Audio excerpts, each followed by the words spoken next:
So that thing behind me, although it looks like a church, but it's actually a shop. And it's a bit like that down here. I'm on Old Bond Street, well, sort of the junction between Old Bond Street and New Bond Street.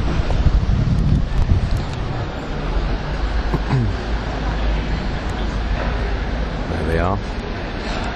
And some of the shops down here are pretty fucking crazy, to be honest. Rolex and Cartier. Look at that. Above is like some kind of like weird sun thing.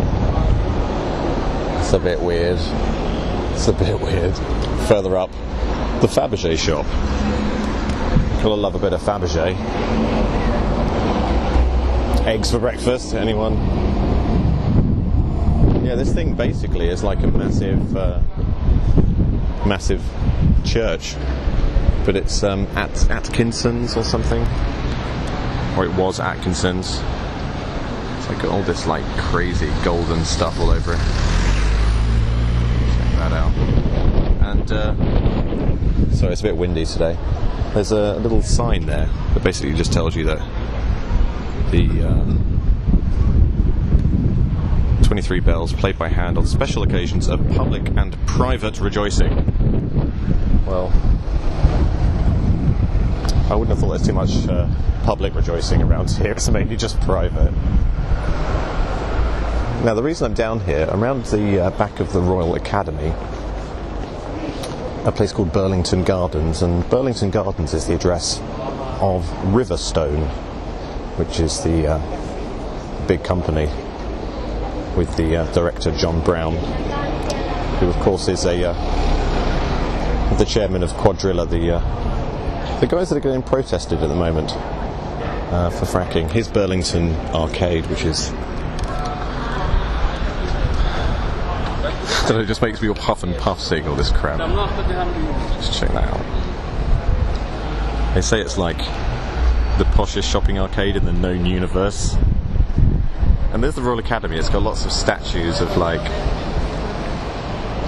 folks, famous folks.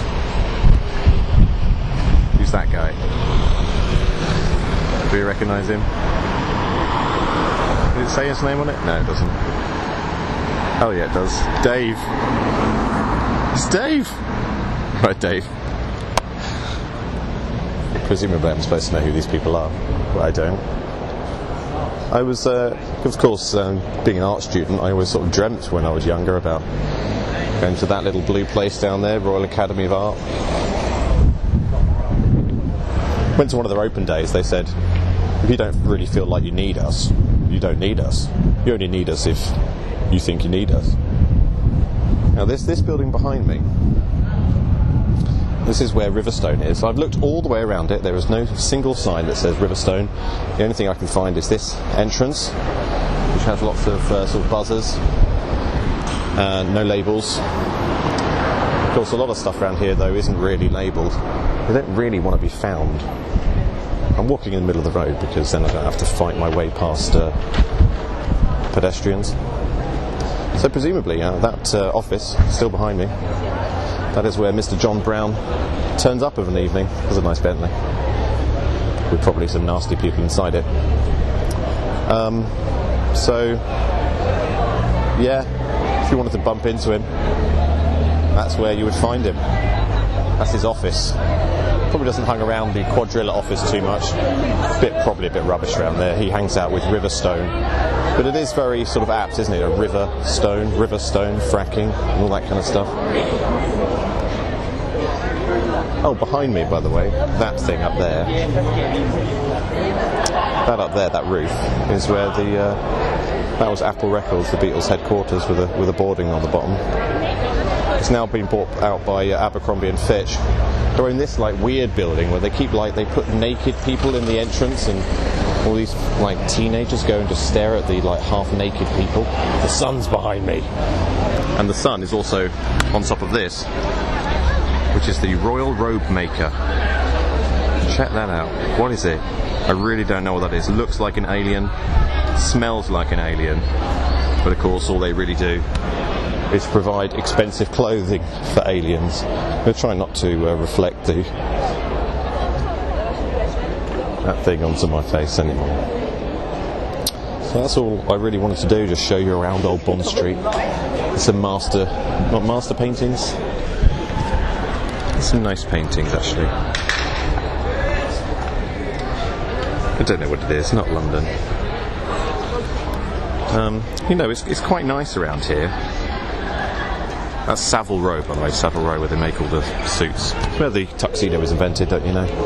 I kind of like it around here, but I also absolutely hate it, because it's filled with scumbags, and it's filled with people who have, private celebrations by ringing the bells at the top of their church/perfume shop.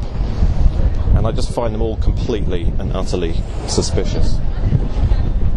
Of course, bit of an odd thing. Let's see how much time I've got. I've got plenty of time. Regent Street is actually shut off today. Look at that Starbucks symbol just on the wall. Regent Street shut off today. Is on every Sunday during the. I'm rambling, aren't I? My brain is so scattered today, it's unbelievable. Regent Street's all pedestrianised on a Sunday, a few Sundays throughout the summer. So you can see it's just people milling about basically in the middle of a main road. Now, of course, that area I was just in is Mayfair. On the other side of the road, it's Soho, and they say that, it's this bit down here, this curved part. The architect who built Regent Street down here is the same guy who built Buckingham Palace. It was called John Nash, and he was instructed to design this shopping street while keeping in mind that they really wanted to discourage people from going into Mayfair. So what you... oh God, I hope that music doesn't mess with my video.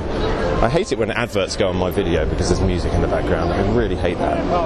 Yeah, so what he did is that the shop fronts on the Mayfair side are a lot smaller than the shop fronts on the Soho side.